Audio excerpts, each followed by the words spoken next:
สถานสะเทือนสั่นไหวเสียงปืนใหญ่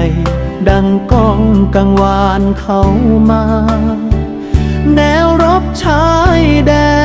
นไทยกัมพูชามีเพียงเหล่าทหารกล้าออกสู้ฆ่าฟันยืนหยัดอยู่กลางสมรภูมิชายแด